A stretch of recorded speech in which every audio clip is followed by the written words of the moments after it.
On today's show, the breakout season for Ryan Leonard at Boston College and the excitement that surrounds him joining the Capitals in the future.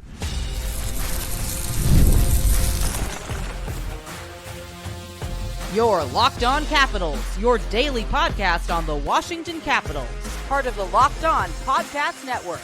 Your team every day. Well, hello and welcome into this edition of Locked On Capitals, part of the Locked On Podcast Network, your team every day. My name is Dan Holme. I've covered the Capitals for the last 3 seasons for Locked On and various other outlets before that. I'm also the host of the weekly show called the Capitals Minute Cast, available wherever you find your podcasts. Today's episode is brought to you by our friends at FanDuel. You can start the season with a big return on FanDuel. New customers can place a $5 bet, and you'll get started with $150 in bonus bets if you win your first $5 bet. Visit FanDuel.com to get started. So in this edition of Locked On Capitals, we talk about the breakout season for Ryan Leonard at Boston College and the excitement that surrounds the idea of him in a Capitals jersey and what that means for this team in the future. Listen, the Capitals are playing very well this year. Imagine how next level this team will be with Ryan Leonard on the roster. I'll talk about that a little bit later. I'll talk about the Pierre-Luc Dubois trade that sent Darcy Kuemper out to the Kings and PLD to the Capitals. Was it worth it? I'll talk about that. And a little bit later, I'll talk about Wayne Gretzky's thoughts on Alex Ovechkin and the goals chase. But just to get it going here, there is a lot of excitement that surrounds Ryan Leonard joining this team next season.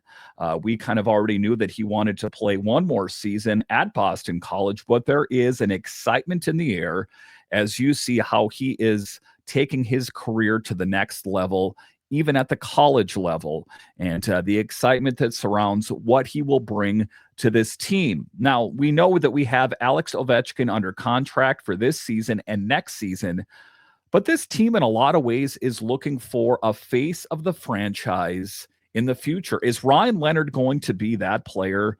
He definitely could. So that's the exciting part, to see how he's taking off and playing such a huge role at Boston College. And that is where we will start today. We're highlighting Ryan Leonard, the standout from Boston College, who's making waves this season. I think that states that very well. The Eagles, the team in general, have experienced a bit of a roller coaster ride with a current record of 9-3-0. However, though, Leonard has emerged as a bright spot, especially in recent games. He's been huge, clutch in a lot of those games that has helped that Eagles team win. And that is a bit of a hockey hotbed. There are a lot of great players that have come out of Boston College. And I think as a Capitals fan, sometimes it's hard to be patient. We think to ourselves, why not now? What are you thinking, kid? All that's associated with being in the NHL, the fame, the money, all of that goes along with it. And then we remember he is still a young man and he has much different priorities. But talking about recent game highlights, and I think what makes us excited about his game, despite a challenging stretch where the Eagles went 2-2-0 in their last 4 games, Leonard has been on fire, just lighting up the score sheet. Over his last 6 games, he has scored 8 goals, showcasing his scoring prowess. And, that was the question going into this season, is what kind of goal scoring will this team have? Alex Ovechkin getting off to a slow start the year before. What is this team going to look like? And, of course, this year's Capitals team is a lot different than the team from the season before, but still adding a dynamic goal scorer like Leonard on this team will make this team markedly better. Now, notable moments. There have been quite a few of him here just as of late. A game winner against Maine, a clutch late goal against Providence to tie the game, and an overtime goal that secured a victory versus Providence. So he is taking his game, like I said, to the next level. And I think it's important to take incremental growth anyway. Sometimes I think that you can almost kind of stunt your growth when you just rocket right to the top. See Connor Bedard, for example. Take a look at the season that he's having with the Blackhawks. That sometimes if you just take it to the next level too quickly, sometimes there is some hindrance there. Now, it's a bit of a different scenario. Just to talk briefly about that, the Blackhawks are in a much different position than the Capitals are. But in any event, I think that taking it easy, the Capitals will ultimately benefit from that. But with 11 goals this season, Leonard is tied for the top goal count in the nation with Sam Harris from Denver. That's quite something. And taking a look at finding the back of the net on the regular, that is what has me excited. And I'm thinking to myself, what kind of Ryan Leonard Capitals jersey do I want to get? Is it going to be a reverse retro? Is it going to be the red jerseys? I'm already thinking about it, because you better believe that when he makes the team, that is going to be one of the first things on my list. So let's contrast this season compared to the season before. Leonard's current performance echoes that of Cutter Gauthier from last season, who also started strong with 11 goals through his first 12 games. So I think that if you can see his trajectory, if you can see what kind of player he is, if Ryan Leonard is even a glimpse of that, well, that is very exciting. Gauthier went to lead the nation with 38 goals. If Leonard maintains this pace, he might be heading towards a record-breaking number himself. So in elite company, and like I say, many great players have come out of Boston College. I think we can just add his name to that list. And his impact on that Eagles team has been huge. The Eagles are certainly benefiting from Leonard's talent. Clutch moments, scoring goals, what's not to love? And he's getting it done at a young man, only 19 years old. So I think that in a lot of ways, that's kind of where you got to kind of readjust your thinking if you're not around that age group, that, hey, he's a teenager at the end of the day. He's got different priorities. But this 19-year-old sophomore has now scored in 6 consecutive games and was recognized as the Hockey East Player of the Week. The accolades, they keep rolling. And his scoring abilities, the big thing, is crucial for Boston College as they aim to improve their overall performance. Again, he would love for another title to see if they can win the national championship. Fell a bit short last season. That I think that he has his own priorities, and I think that he has his allegiance to Boston College as well. And Leonard's future prospects, for those unfamiliar, Leonard was in discussions about joining the Washington Capitals last spring after considering an entry-level contract. There was discussions that went on between him and his brother, some late-night conversations. Of course, his brother has a career in hockey as well, so he was able to take his opinion and put a lot of weight into it. And ultimately, that was the decision that they arrived at, or he arrived at after consulting his brother and his family, was that he wanted to play his sophomore season at Boston College. He did that. He opted to stay in the NCAA for another year to pursue a national title and secure a spot on the U.S. World Junior Championship team as well. So he has goals for himself, and you got to like that. A guy that has goals, a guy that wants to accomplish things, that speaks well of him as well. Now, while focusing on college hockey, he is undoubtedly eyeing his future in the NHL. But the thing about it about him is that he's in a unique position that he knows it's there. When he wants to, it's there. I don't think there's any worry in his mind that if I don't do this right away, that it's going to evaporate. That's just not the case. He initially planned to spend only 2 seasons at Boston College before joining the Caps, and contract negotiations could gain momentum after the NCAA championship tournament in April. So I think this spring we're going to have more of a definitive answer when he will join this team. And what happens if the Capitals make it to the playoffs? there is a lot of excitement that surrounds that thought. This creates an exciting prospect of him joining a roster that includes Alex Ovechkin. He has to be pinching himself to a certain extent that, can you believe this? That I could be playing on the same team with the grade 8 in what could be his final season playing professional hockey, who is recovering from that fractured fibula and is just 26 goals shy of tying Gretzky for the all-time NHL goal record. Quite a season. Leonard's debut season. Alex Ovechkin maybe catching Gretzky next season. A lot of excitement surrounds this team going forward. So, in conclusion, for now, Leonard remains focused on securing wins for his team. And again, I like that. I like that about him, that he has his own goals and he didn't bow to any pressure from the Capitals, even though I went to complain about it.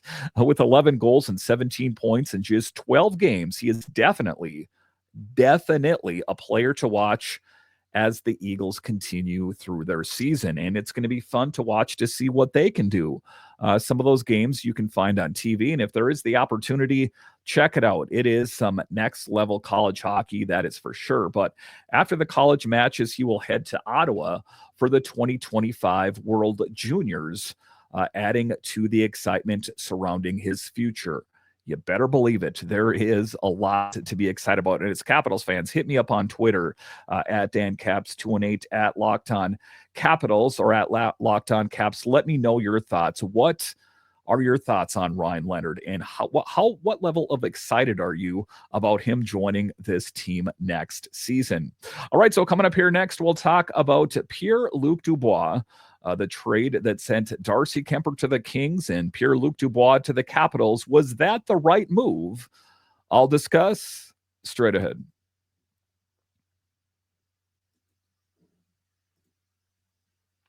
If you're a renter, I'd start taking advantage of Built if I were you. Here's the thing. We can earn points on groceries, travel, and practically everything else we buy, but we should also be earning points on rent, one of our biggest monthly expenses.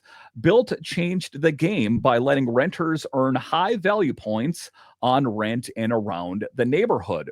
There's no cost to join Built, and as a member, you'll earn valuable points on rent and other everyday spending. Built points can be transferred to your favorite hotels and airlines, and even the ones you haven't heard of. There are over 500 airlines and 700,000 hotels and properties around the world you can redeem your Built points towards. Points can also be redeemed towards a future rent payment and unique experiences that only Built members can access. So if you're not earning points on rent, my question is, why not? Start earning points on rent you've already paying by going to joinbuilt.com/lockedonnhl. That is joinbilt.com/lockedonnhl. Make sure to use the URL so they know we sent you.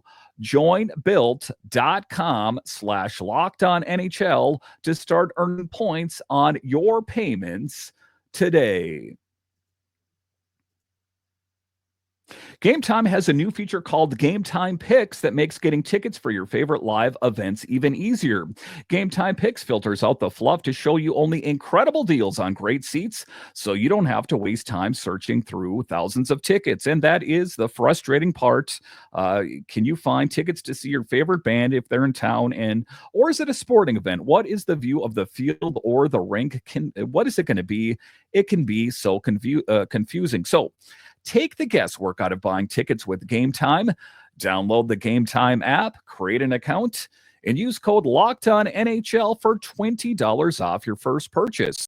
Terms apply. Again, create an account and redeem code LOCKEDON NHL for $20 off. Download Game Time today. What time is it? Game time.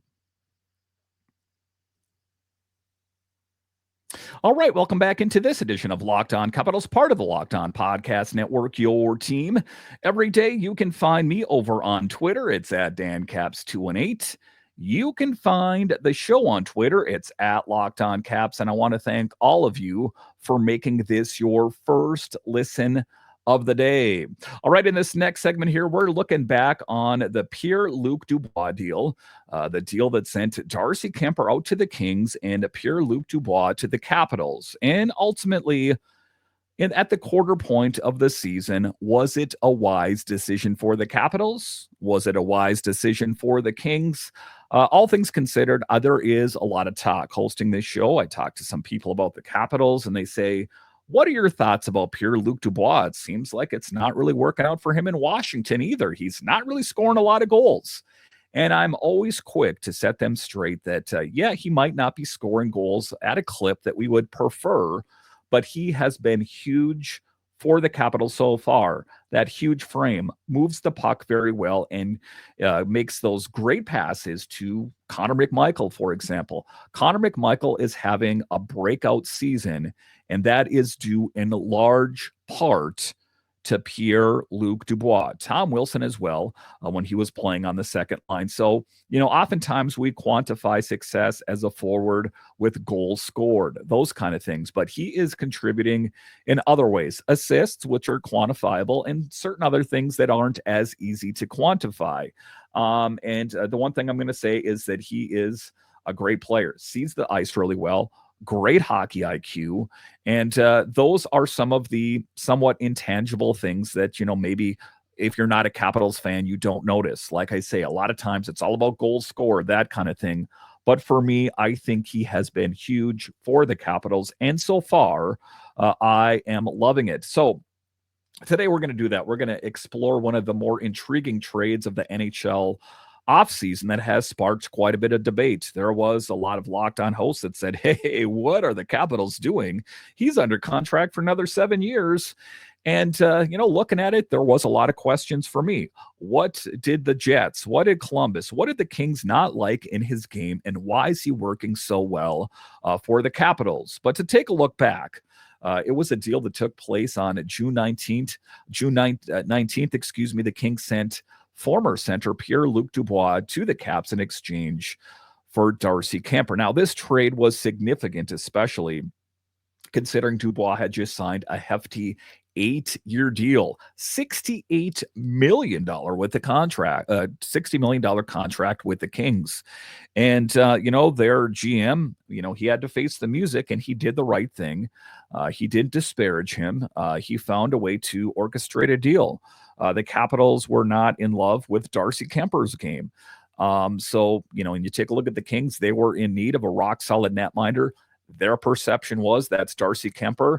And I think at the end of the day, it has worked out well for both teams, the Kings and the Capitals. So as far as Pierre-Luc Dubois is concerned, let's focus on him. His tenure with the Kings was quite a roller coaster, kind of like the same way it was with the Jets and with Columbus as well. And he's a huge dude.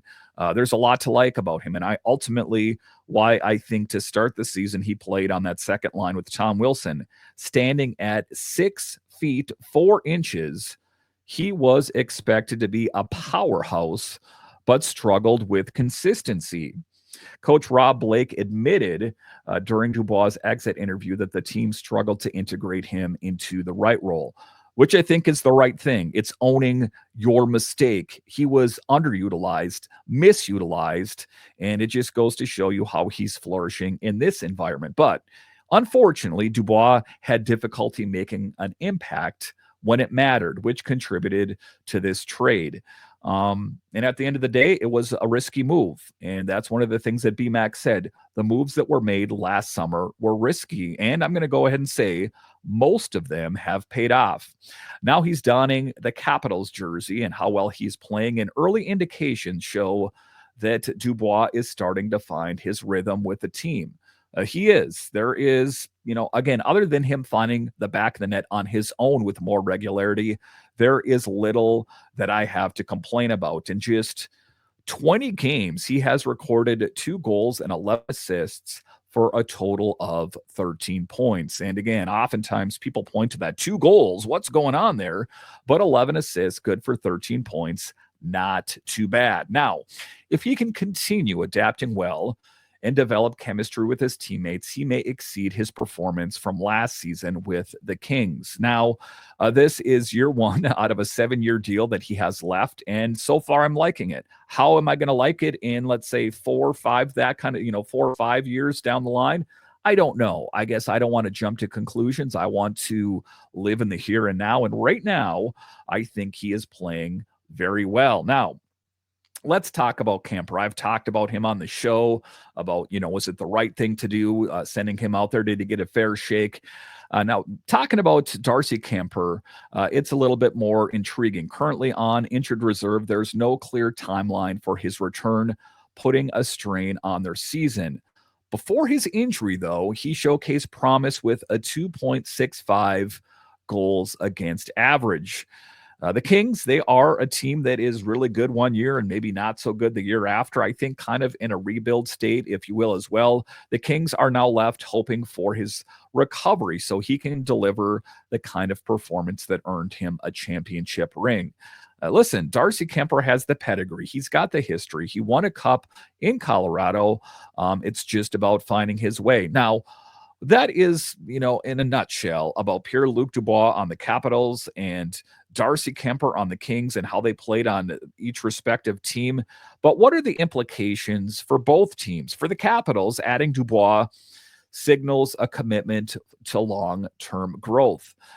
They were looking for a center. I think, at least initially, a lot of people thought, myself included, thought he was going to be the guy to replace Backstrom. As we know, Dylan Strome has done that. But his versatility as both a center and winger enhances the Capitals' roster depth, which is crucial as we pursue playoff aspirations this season. Yes, not making it to the playoffs and getting eliminated in short order. I'm going to go ahead and say a deep push. That is my expectation. Now, meanwhile, the Kings are optimistic that this trade will provide the financial flexibility needed to construct a championship caliber team in this new era. Is it as a team, like I said, that ebbs and flows from year to year? Some years they're in contention for the playoffs, some years they're not so good. And I think that they thought that Darcy Kuemper was going to be the answer net. So as we look at this, did the Kings find their missing link in Kuemper, or will Dubois thrive with the Capitals, ultimately elevating playoff chances for each respective team? As far as the Capitals, absolutely. I think that if they do, in fact, make it to the playoffs, they stand a better opportunity at going far with Dubois on the team. Now, one thing is certain, this trade has set the stage for an exciting season ahead, and to see how it all progresses. Again, at the quarter mark of the season, I'm loving the deal. I think that Pierre-Luc Dubois, again, has been a great player, has helped a lot of the players take their game to the next level, and I expect him to take on a bigger role in Alex Ovechkin's absence. Fingers crossed, he can contribute and help lift this team to truly great things. All right, so coming up here straight ahead, I'll talk about Wayne Gretzky's thoughts on Alex Ovechkin and the whole goal chase thing. To a certain aspect, if you're an outsider, you got to be thinking Gretzky's like, don't you touch my title. But quite to the contrary, he's been very supportive of the Great Eight. I'll discuss next.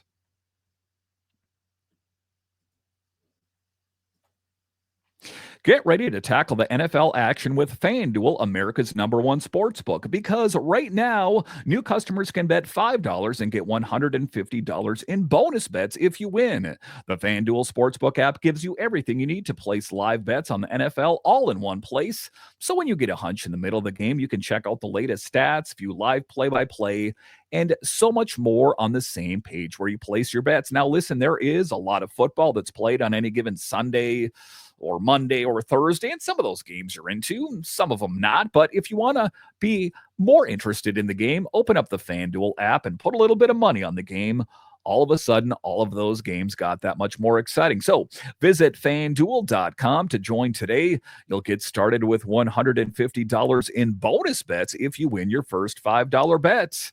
That's FanDuel.com. All right, welcome back into this edition of Locked On Capitals, part of the Locked On Podcast Network. It is your team every day. So before the injury, it did seem likely that Alex Ovechkin was going to catch and pass Gretzky, some people said, around February or March. And then what happened? Well, an injury came a-knocking, and the Russian machine that never breaks, well, it broke, and he is going to be out 4 to 6 weeks. And next, I'll dive into that topic about the great chase, about Alex Ovechkin chasing down the great one, Wayne Gretzky.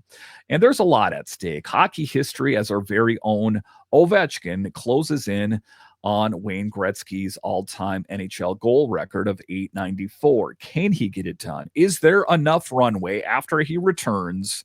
That is the question. Is there? Sure. What kind of Alex Ovechkin will we see when he returns? Is he going to light it up as soon as he, is on the ice for the first time? Maybe. It's a thrilling time for the Capitals and, well, for the sport of the NHL and hockey in general. Ovechkin and Gretzky's respectful rivalry. Listen, Ovechkin's 39. Gretzky's getting to be an older man. There isn't these silly rivalries that there is when you're younger. First of all, let's acknowledge the respect that flows between two great hockey players. Ovechkin respects Gretzky, and Gretzky, at the end of the day, he wants him, Alex Ovechkin, to pass his record. He thinks it's time. Wayne Gretzky, the name, synonymous with greatness, has openly shared his admiration for Ovechkin. That is a mature aspect, and ultimately not wanting to hold on to that record forever. In a recent personal outreach, Gretzky made it clear he wants to be first to congratulate Ovechkin when he breaks that big record. And you got to know that'll be the case. And how will that all get orchestrated?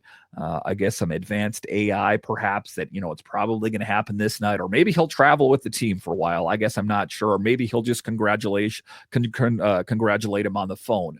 I guess it remains to be seen. It's not just about the goals, though. It's about the sportsmanship and the history of these two great players. And, Gretzky, when he had that record, I was quite a bit younger. And some of you that are listening or watching this maybe weren't even alive. That to witness Ovechkin do it when it eventually happens will be quite something to see in real time in our lifetime. In his milestone, currently Ovi is just 26 goals. Can we believe it? It seems like that has flown by. 26 goals away from achieving that monumental feat. And that I think was what was the most crushing about the injury, is that he was playing some great hockey, a hat trick, and then 2 games, and then the injury thing. Now, he's renowned for his incredible shot and consistent scoring prowess. Now, although a leg injury has sidelined him here, all signs point to a return this season. It's not a knee injury. That was the worst possible scenario, and it didn't happen. 4 to 6 weeks is palatable, and I think that having a timeline is important. Now, analysts believe that if he maintains his usual scoring pace, we could see this record shattered within the next season or 2. So if this season or next season, ultimately at the end of the day, let's give the guy a break. It'll get done just so he can stay healthy.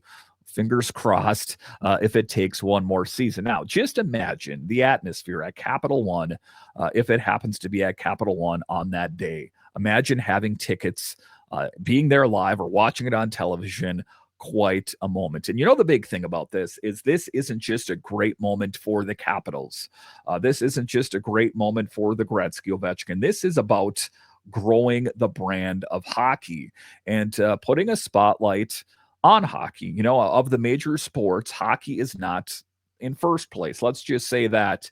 So for it to gain some exposure, I think could be a huge thing. Ovechkin's influence as a star player is key in attracting fans worldwide and increasing viewership. And you take a look at it, he revolutionized hockey in the district.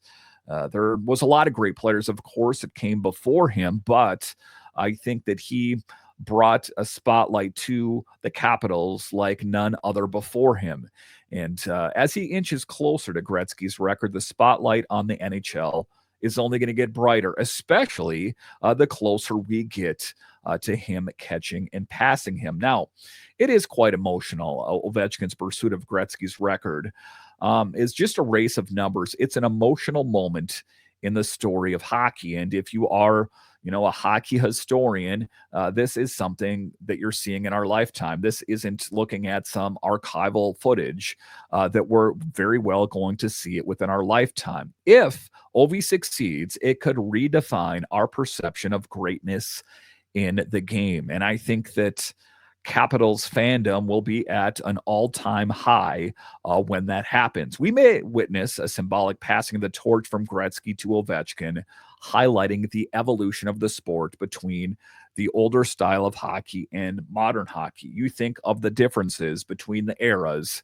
that it is adding a refresher to a record that has been in place for quite some time. Now, I think that the big thing too, and what happened when Ovechkin his first season with the Capitals, as a lot of young hockey players picked up the sport for the first time because they wanted to be Ovechkin. And let's not forget the inspiration this could provide to the next generation of players yet again. Ovechkin achieving this feat might motivate young athletes to push their limits and elevate their game even further. Hey, I can do it. Alex Ovechkin did it. I want to be just like him. I think that would be a truly great story. So as we take a look at this historic chase, I think it's important to take stock of where we are right now. He's sidelined. He's not going to catch him right now, but we are on the cusp, on the verge of greatness, whether it be this season or next season. I think it's a really exciting time to be an NHL fan and also a Capitals fan. And of course, I will have you guys covered the entire way. All right. Once again, I want to thank you for joining me on this edition of Locked On Capitals, your only daily year-round podcast covering the Washington Capitals. And I want to thank all of you that listen on the audio side and watch this on YouTube. You are what makes this show successful. All right. Once again, I want to thank you for joining me on this edition of Locked On Capitals, part of the Locked On Podcast Network. It is your team every day. My name is Dan Holme, and I'll talk to you again next time.